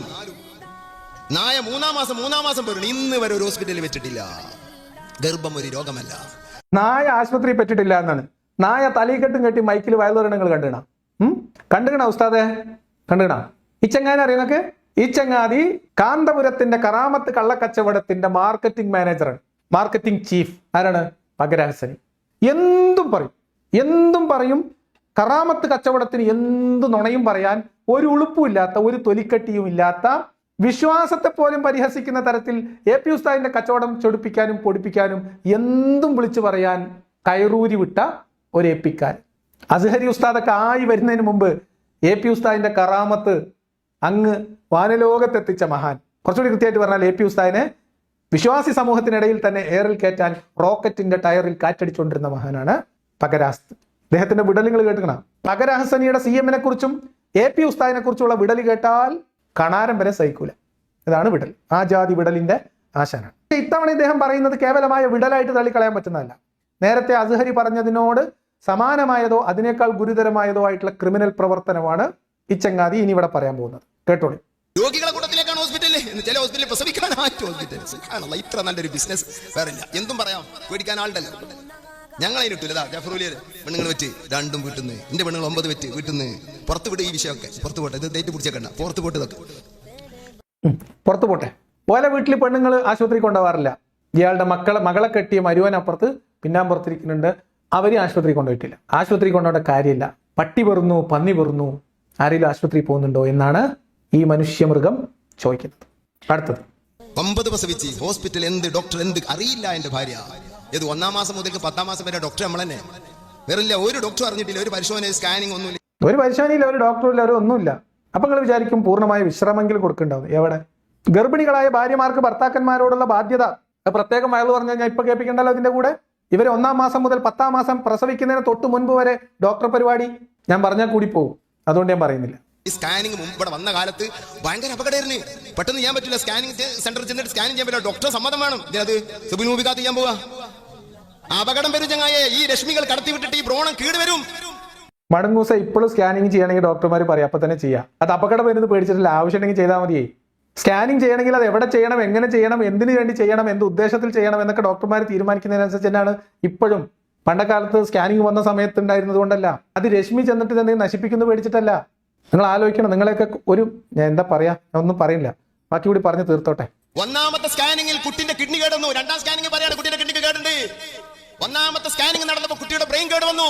2-ാമത്തെ സ്കാനിങ്ങിൽ പറയുന്നു കുട്ടിയുടെ ബ്രെയിൻ കേടുണ്ട്, വെള്ളം നിറഞ്ഞു. അതാണ് എന്റെ ആദ്യത്തെ സ്കാനിങ് ആണ് മുസീബത്ത് മുഴുവൻ ഉണ്ടാക്കിയത്. മനസ്സിലാക്കി വെച്ചോ. കുട്ടിയുടെ കുഞ്ഞു ഹൃദയം, ആ ഹൃദയം പ്രവർത്തിക്കുന്നില്ല. നിന്റെ സ്കാനിങ് കൊണ്ട് സംഭവിച്ചതാണത്. പ്രവർത്തിക്കാത്തത് സ്കാനിങ് കൊണ്ട് കണ്ടതല്ല, സ്കാനിങ് കൊണ്ട് പ്രവർത്തിക്കാതിരുന്നതാണ്. ഇതൊന്ന് ചിന്തിക്കുന്നത് നന്ന് മുസ്ലിമീങ്ങളെ. അള്ളാഹു എന്നൊരു സൃഷ്ടാവ് ഇതിന്റെ പിന്നിലുണ്ട്. ഒന്ന് ഓർക്കണത് നന്ന്. ആത്മരോഷം നിൽക്കുന്നില്ല ആൾക്ക്. ചിന്തിക്ക് മുസ്ലിമീങ്ങളെ, മുഅ്മിനീങ്ങളെ. അള്ളാഹ് എന്നൊരു സൃഷ്ടാവ് ഉണ്ടാകുമ്പോൾ എന്തിനാണ് ഗൈനക്കോളജി ഡോക്ടറും എന്തിനാണ് സ്കാനിങ് മെഷീനും എന്നാണ് പകര ചോദിക്കുന്നത്. ആശുപത്രി പോകേണ്ട ഒരു കാര്യമില്ല. എവിടെ എത്തി? പ്രസവം സുഖപ്രദമാകാനുള്ള പ്രാർത്ഥനകളും ദിക്റുകളും ചൊല്ലിക്കൊടുക്കുന്നതിന്റെ, വിശ്വാസത്തിൽ അള്ളാഹുവിനെ ഭരമേൽപ്പിക്കേണ്ടതിന്റെ, പ്രസവ സമയത്ത് ആദ്യമായിട്ട് അള്ളാഹു അക്ബർ കേൾപ്പിക്കാൻ കഴിയാത്ത സാഹചര്യം ഉണ്ടാകും എന്നതുകൊണ്ട് ആശുപത്രിയിൽ പോകുന്നതിൽ നിന്ന് മാറി നിൽക്കേണ്ടതിന്റെ, ആശുപത്രിയിൽ എത്തിച്ചാൽ അത് സിസേറിയൻ ആവാതിരിക്കാനുള്ള ശ്രദ്ധ പുലർത്തേണ്ടതിന്റെ, സിസേറിയൻ ആയി കഴിഞ്ഞാൽ കൂടുതൽ പ്രസവിക്കാൻ കഴിയില്ല എന്ന ഒരു ബുദ്ധിമുട്ടിന്റെ, ഇതിനൊക്കെ മറികടന്ന് ഇവർ പോയത് എടുക്കുക. അത് പന്നിയും പട്ടിയും പൂച്ചയും ആനയൊക്കെ പ്രസവിക്കുന്നില്ലേ? പിന്നെ ഇപ്പൊ എന്താണ്? എന്റെ വീട്ടിലുള്ളതൊക്കെ അങ്ങനെ പ്രസവിച്ചു, എന്റെ മകളിതാ പ്രസവിച്ചു, ഓലതാ 8 പ്രസവിച്ചു, 10 പ്രസവിച്ചു, ഒക്കെ വീട്ടിൽ തന്നെ, ആശുപത്രി കൊണ്ടുപോയിട്ടില്ല എന്ന് പറഞ്ഞാൽ ആധുനികമായ ചികിത്സയും ശുശ്രൂഷയും ലഭിക്കേണ്ടതില്ലെന്നും അതൊരു രോഗമല്ല എന്നും, അത് രോഗമാണെന്ന് ആരെങ്കിലും പറഞ്ഞോ? രോഗത്തിന് മാത്രമാണോ ശുശ്രൂഷ ആവശ്യമുള്ളത്? അപ്പൊ ഇത്തരം വിവരക്കേടുകൾ പറഞ്ഞുകൊണ്ട് ആശുപത്രിയിൽ പോകുന്നത് എന്തോ ഈമാന്റെ കുറവാണ് എന്ന് പറഞ്ഞു വെക്കുകയാണ് ഈ ദുരന്ത ജന്മങ്ങൾ. ഇത് ക്രിമിനൽ പ്രവർത്തനമാണ്. ഇത് പൊതുജനാരോഗ്യത്തെ വെല്ലുവിളിക്കുന്നതാണ്. ഇവിടുത്തെ സംവിധാനങ്ങളെ വെല്ലുവിളിക്കുന്നതാണ്. ആളുകളെ മരണത്തിലേക്ക് തള്ളിവിടാൻ പര്യാപ്തമായ സാമൂഹ്യ വിരുദ്ധ പ്രവർത്തനമാണ്. നിർബന്ധമായും കേസെടുക്കേണ്ടതും വിചാരണ ചെയ്യപ്പെടേണ്ടതുമായ കുറ്റകൃത്യമാണ് അസ്ഹരിയും ഈ പറയപ്പെടുന്ന അഹ്സനിയും ചെയ്തിട്ടുള്ളത് എന്ന് ഉറക്കെ പറയാൻ നമ്മൾ ആളുണ്ടാവണം. നമ്മളൊക്കെ തന്നെ ഉള്ളൂ, വേറെ ആരും പറയില്ല. നിങ്ങൾക്കറിയോ, ഇയാള് അപ്പുറത്തുപ്പുറത്തുള്ളവർക്കുടെ കണക്കെടുക്കുകയാണ്. കേട്ടോളി. ഈ കാലാണ് മുമ്പത്തെ കാലം പോലെ. എന്താ മുമ്പത്തെ കാലം ഇപ്പത്തെ കാലമായിട്ട് മുമ്പത്തെ പ്രസവം തന്നെ ഇപ്പത്തെ പ്രസവം ഞാൻ വിശദീകരിച്ച ഈ പൊതു സ്റ്റേജ് ആയതുകൊണ്ട് പറയാൻ വയ്യ. ഒരു വ്യത്യാസമില്ല. ഞങ്ങളെ ഭാര്യമാരൊക്കെ പ്രസവിച്ചില്ലേ? ജാഫർ സഖാഫിന്റെ ഭാര്യ എത്ര പറ്റണം? 5 വീട്ടിൽ തന്നെ 2 കുട്ടികളൊക്കെ പ്രസവം വീട്ടുന്നത്. ഞങ്ങളൊക്കെ അങ്ങനെ തന്നെ. എന്റെ മകളെ ഭർത്താവ് 2 വെച്ച് പെരീന. ഒരു ഹോസ്പിറ്റൽ കണ്ടിട്ടില്ല, ഒരു ഡോക്ടറെ കണ്ടിട്ടില്ല. ഏത് ഗർഭമുണ്ട്, ഗർഭം തരും അന്നോടാരതിന് നിൽക്കാൻ പറഞ്ഞു. ഈ മുസീബത്താണെങ്കിൽ നസീറിന്റെ 6 ഭാര്യ കുട്ടി, എന്റെ അനുജന്റെ. എന്ന് മാത്രമല്ല, ഇതിനേക്കാളൊക്കെ ദുരന്തം പിടിച്ചൊരു വർത്താനം ഇയാൾ പറയുന്നുണ്ട്. ഇയാളൊക്കെ തുറങ്കിലടക്കേണ്ടതിന്റെ, അതല്ലെങ്കിൽ ഇതുപോലെയുള്ള കൊലപാതകങ്ങൾ ആവർത്തിക്കുമെന്ന് ഞാൻ പറയുന്നതിന്റെ കാരണം എന്താ അറിയും? ഇയാൾ പഠിപ്പിച്ച കുട്ടികളിൽ ഒട്ടുമിക്കതും ഇങ്ങനെ തന്നെയാണ്. മുസ്ലിം സമൂഹത്തിലുള്ള ഉമ്മമാരോടും ബാപ്പമാരോടും മക്കളോട് സ്നേഹമുള്ള രക്ഷിതാക്കളോടും ജീവനിൽ കൊതിയുള്ള പെൺകുട്ടികളോടും പറയാനുള്ളത്, AP ഉസ്താദിന്റെ കീഴിലുള്ള സ്ഥാപനങ്ങളിൽ പഠിച്ച പുരുഷന്മാരെ കല്യാണം കഴിക്കാതിരിക്കാൻ പ്രത്യേക ശ്രദ്ധിച്ചോളുണ്ട്. ആശുപത്രിയിൽ കൊണ്ടുപോകാതെ വീട്ടിൽ ദുരിതപ്രസവത്തിൽ മരണം വരിക്കേണ്ടി വരും നിങ്ങൾക്ക്. ഇത് മുസ്ലിം സമൂഹത്തിലുള്ള മുഴുവൻ സ്ത്രീകളുടെയും കയ്യിലെത്തേണ്ടതിലേക്ക് നിങ്ങൾ എല്ലാവരും ഷെയർ ചെയ്യണം എന്നാണ് ഞാൻ പറയാം. ഇതിങ്ങനെയൊക്കെ ചെയ്യും, ഇതൊക്കെ വിട്, പുറത്തോട്ട് വിട്, ഇതൊന്നും പിടിച്ചു വെക്കണ്ട, നാട്ടുകാരിലേക്ക് എത്തട്ടെ എന്ന് പറഞ്ഞ് ഒരു ഉളുപ്പുമില്ലാത്ത ഇത്തരം സാമൂഹ്യ വിരുദ്ധതയും അശാസ്ത്രീയതയും വിവരക്കേടും അന്ധവിശ്വാസവും പ്രചരിപ്പിക്കുന്ന ഇവന്മാരെ നിയന്ത്രിക്കാൻ മുസ്ലിം സമൂഹമേ, ഇവർക്കൊക്കെ ഇറച്ചിമത്തിരി ഉണ്ടാക്കി കൊടുക്കുന്ന ഉമ്മമാരെ നിങ്ങൾ വിചാരിച്ചാൽ നടക്കുള്ളൂ. ഒരൊറ്റ APന്റെയും കുട്ടിനെ പ്രസവിക്കേണ്ടെന്ന് സ്ത്രീകൾ തീരുമാനിച്ചാൽ നിൽക്കും ഇവരുടെ ഒട്ടകത്തിന്റെ പ്രസവവും ആനയുടെ പ്രസവവും. ഇത്രയൊക്കെ കടത്തി പറയുന്നത് എന്റെ ശീലമല്ല. പക്ഷെ ഇതുപോലെയുള്ള നരാധമന്മാര് ഇവരൊക്കെ കൂടി തന്നെയാണ് ഇതുപോലെയുള്ള പെൺകുട്ടികളെ കൊലക്ക് കൊടുക്കുന്നത് എന്ന് പറയാതിരിക്കാൻ നിർവാഹമില്ല. ഓക്കെ, അപ്പൊ എന്താ ഇദ്ദേഹം പറഞ്ഞു വരുന്നത്? ഇദ്ദേഹം പഠിപ്പിച്ച ഒരൊറ്റ കുട്ടികളും അവരുടെ ശിഷ്യന്മാരും ഒക്കെ അങ്ങനെ തന്നെ, അവരെ വീട്ടിലും കുടുംബത്തിലും മാത്രമല്ല ഇവർ പഠിപ്പിച്ച കുട്ടികൾ മുഴുവൻ അങ്ങനെ തന്നെയാണെന്നാണ് പറയുന്നത്. കേട്ടോളൂ. എന്റെ അടുത്ത് പഠിച്ച മക്കളിൽ 90% ഇങ്ങനെ, കുടുംബത്തിൽ മൊത്തം അങ്ങനെ. ഒരു പ്രശ്നമില്ല, ഒരു പ്രശ്നമല്ല, ഇവർക്ക് ആർക്കും പ്രശ്നമല്ല. ഇത് കേൾക്കുന്ന മൂല്യന്മാർക്ക് പ്രശ്നമില്ല, മരിച്ചു വീഴുന്ന പെൺകുട്ടികളന്മാർക്കും പ്രശ്നമില്ല. പിന്നെ നമ്മൾ പ്രശ്നം ഉണ്ടാക്കിയിട്ട് എന്താ കാര്യം? അതുകൊണ്ട് ചിന്തിക്കുക, മുസ്ലിം സമൂഹമേ, സമുദായമേ എന്നാണ് പറയാൻ. അത് മാത്രമേ പറയാനുള്ളൂ.